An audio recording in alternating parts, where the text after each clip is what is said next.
Hello विद्यार्थियों। आज का जो हमारा टॉपिक है वो भारतीय संविधान से संबंधित है। और जो कोई भी लिखित संविधान है, चाहे वो किसी भी देश का हो, तो लिखित संविधान इस तरीके से कठोर या जड़बद्ध नहीं होना चाहिए कि समय और परिस्थितियों के अनुसार उसमें परिवर्तन नहीं किया जा सके। तो इसी प्रकार की व्यवस्था हमारे संविधान निर्माताओं ने भी भारतीय संविधान के संदर्भ में की कि परिस्थितियों और आवश्यकताओं के अनुरूप उसे संशोधित और व्यवस्थित किया जा सके, जिसे हम संशोधन की प्रक्रिया या संविधान संशोधन की प्रक्रिया कहते हैं। तो हमारे संविधान निर्माताओं ने ना तो हमारे संविधान को इतना कठोर बनाया है कि उसमें हम इस तरीके के परिवर्तन नहीं कर सकें, और ना ही इतना लचीला बनाया है कि उसमें मन मर्जी से आने वाली जो भी सरकारें हैं वो अपने हिसाब से किसी भी प्रकार का परिवर्तन कर सकें, बल्कि वो एक संतुलित बीच का मार्ग अपनाते हुए उन्होंने दोनों का इसमें सम्मिश्रण किया है। और इसी तरह ना तो ब्रिटेन के समान आसानी से उसमें संशोधन किया जा सकता है, और ना ही अमेरिका के समान इतनी कठोर प्रक्रिया को अपनाया गया है कि आवश्यकता और परिस्थितियों के अनुसार उसमें संशोधित उसे नहीं किया जा सके। तो हमारे संविधान का भाग जो 20 है उसका में जो अनुच्छेद 368 है उसमें संविधान संशोधन की प्रक्रिया को बताया गया है, और संसद को इस बात के लिए अधिकृत किया गया है या वो उससे संबंधित जो शक्ति है वो हमारी जो संघीय विधायिका या जो संसद है उसको सौंपी गई है। और जो ये उल्लेखित करता है अनुच्छेद 368 कि संसद अपनी संविधानिक शक्तियों का प्रयोग करते हुए संविधान में के किसी भी उपबंध का परिवर्धन, परिवर्तन या निरसन के रूप में संशोधन कर सकती है। हालांकि इस हेतु देखने का कार्य है कि वो संविधान के का स्वरूप ना बिगाड़ दे। इसके लिए जो न्यायिक समीक्षा की जो शक्ति है वो हमारे संविधान निर्माताओं ने हमारी जो सर्वोच्च न्यायपालिका है उसको प्रदान की है। और उसी के तहत इस संदर्भ में जो हमारे सर्वोच्च न्यायालय है उन्होंने 1973 में केशवानंद भारती जो मामला है उसमें यह व्यवस्था भी दी है कि जो संविधान में जो संशोधन है वो किया जा सकता है, लेकिन उसमें जो व्यवस्थाएं हैं उनमें इस प्रकार से संशोधन नहीं किया जा सकता कि उसका जो मूल स्वरूप है उसको बिगाड़ के रख दिया जाए। अर्थात इसके जो आधिकारिक लक्षण हैं या मूल ढांचे से संबंधित जो प्रश्न हैं या विषय हैं उनमें संशोधन नहीं किया जा सकता। तो इस प्रकार की व्यवस्था संविधान संशोधन को लेकर हमारे यहाँ की गई है। अब जो संशोधन की प्रक्रिया है जिसे कि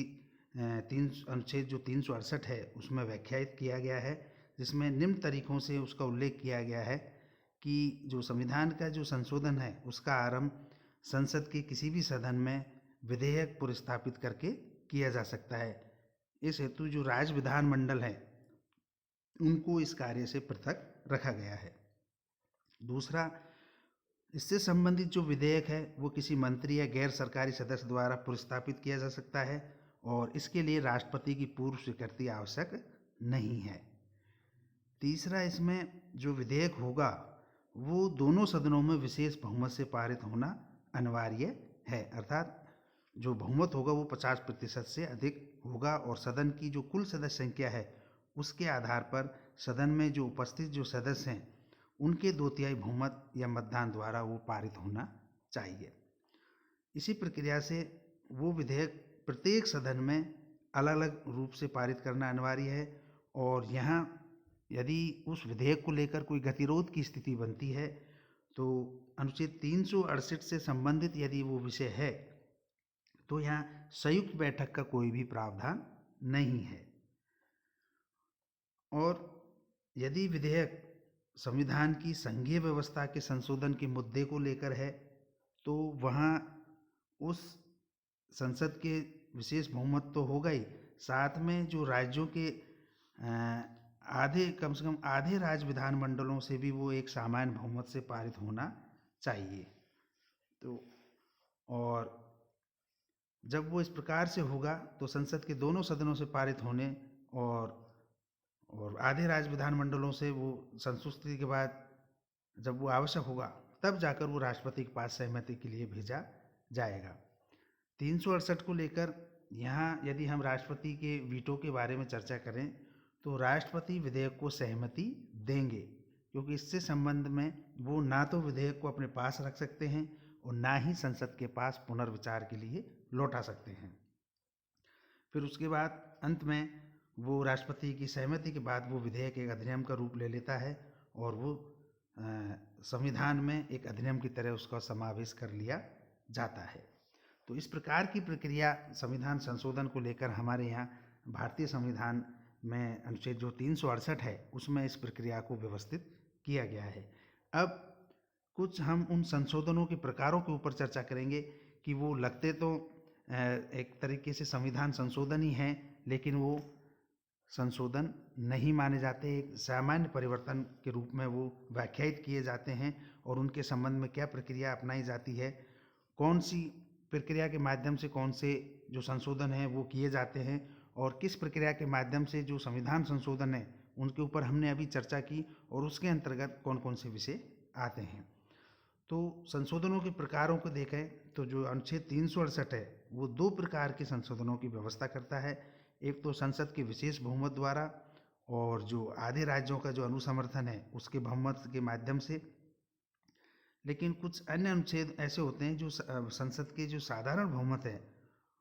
उनसे ही संविधान के कुछ जो उपबंध हैं वो संशोधित किए जा सकते हैं। तो यहाँ जो बहुमत है वो प्रत्येक सदन में उपस्थित और मतदान द्वारा होता है, जो कि एक साधारण विधायी प्रक्रिया माना जाता है। तो इस प्रकार से जो संशोधन होते हैं वो अनुच्छेद 368 की प्रक्रिया के तहत नहीं होंगे, जिसमें 3 प्रकार हो सकते हैं। एक तो संसद के साधारण बहुमत द्वारा, तो इसमें जो संसद के दोनों सदनों के साधारण बहुमत से वो संशोधित भी किए जा सकते हैं और उससे संविधान का जो स्वरूप है वो परिवर्तित भी हो जाता है, लेकिन वो संविधान संशोधन नहीं माना जाता, अर्थात वो अनुच्छेद 368 की सीमा से बाहर माने जाते हैं। तो इसके अंतर्गत जैसे नए राज्यों का प्रवेश या गठन, नए राज्यों का निर्माण या उनके जो सीमा क्षेत्र हैं उनके संबंधित उनको परिवर्तन करना या उनके नामों में परिवर्तन करना, राज्यों की जो विधान परिषद होती हैं उनका निर्माण या उनका समाप्ति करना, और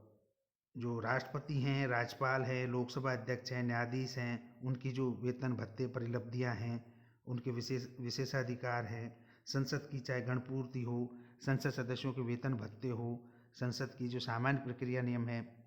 नागरिकता प्राप्ति और समाप्ति, निर्वाचन क्षेत्रों का पुनर्निर्धारण, केंद्र शासित प्रदेशों का गठन करना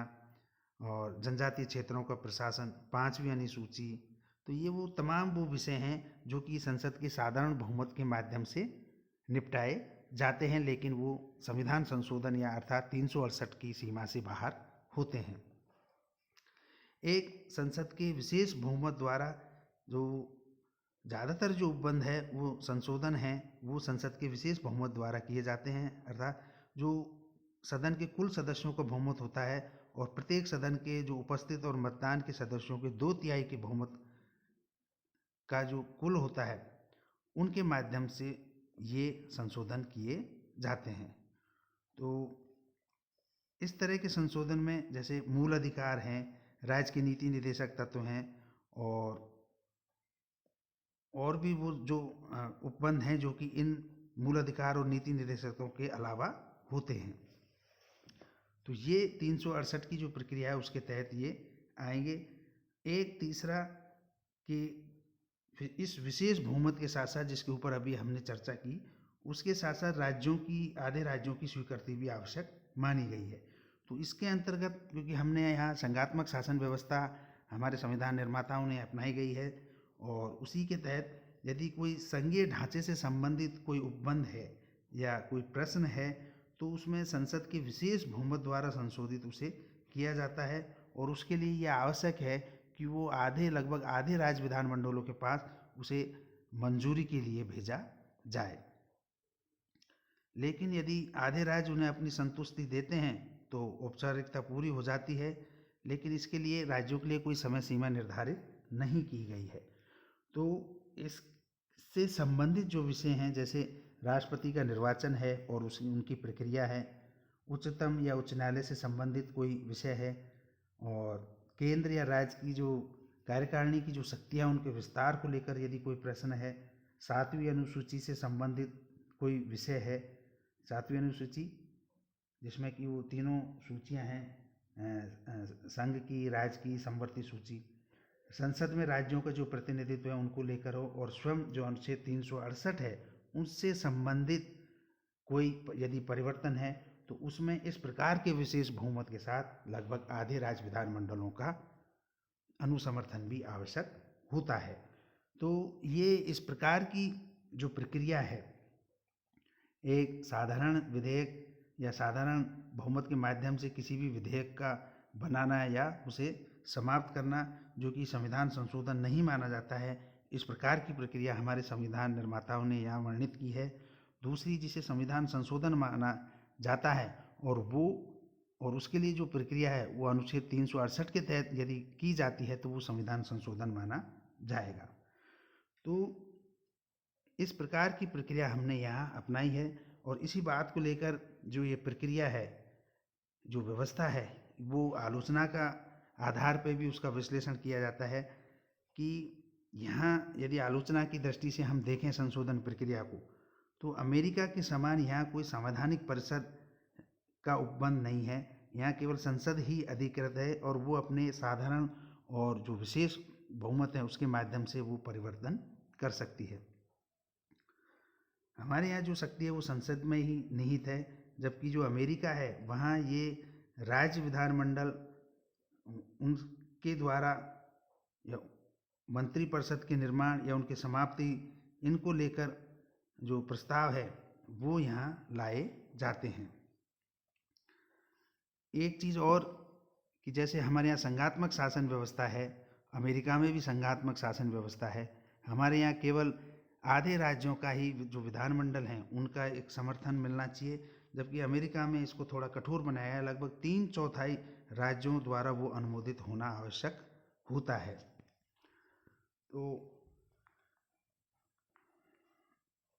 इन तमाम कमियों के बावजूद भी हम इस आधार पर ये नहीं कह सकते कि जो हमारी जो प्रक्रिया है वो एक साधारण है, सरल है और इस प्रकार से लचीली भी नहीं है कि वो जो सत्तारूढ़ पार्टी है वो अपने हिसाब से इसे परिवर्तित कर दे। तो इस दृष्टि से जो हमारे संविधान निर्माता भी हैं और जो हमारे विश्लेषक भारतीय संविधान के जैसे के.सी. वियर हैं, उन्होंने कहा है कि यहाँ जो लचीलेपन और जटिलता का एक अनूठा मिश्रण अपनाया गया है। यदि हमारे संविधान निर्माताओं की बात करें तो जो जवाहरलाल नेहरू हैं, उन्होंने कहा भी है कि हम इस संविधान को इतना ठोस बनाना चाहते हैं जितना स्थायी हम इसे बना सकते हैं, और संविधान में कुछ भी स्थायी नहीं होना चाहिए। तो इस दृष्टि से यह जो संशोधन व्यवस्था है ये एक विविधता और बुद्धिमत्तापूर्ण लेकिन मुश्किल से मिलने वाली एक ऐसी प्रक्रिया या व्यवस्था है जो अन्य किसी देश के संविधानों में देखने को नहीं मिलती है। तो ये आपके संशोधन की प्रक्रिया या भारतीय संविधान का संशोधन किस प्रकार से किया जा सकता है उसकी आज हमने चर्चा की। तो आज के लिए इतना ही, धन्यवाद।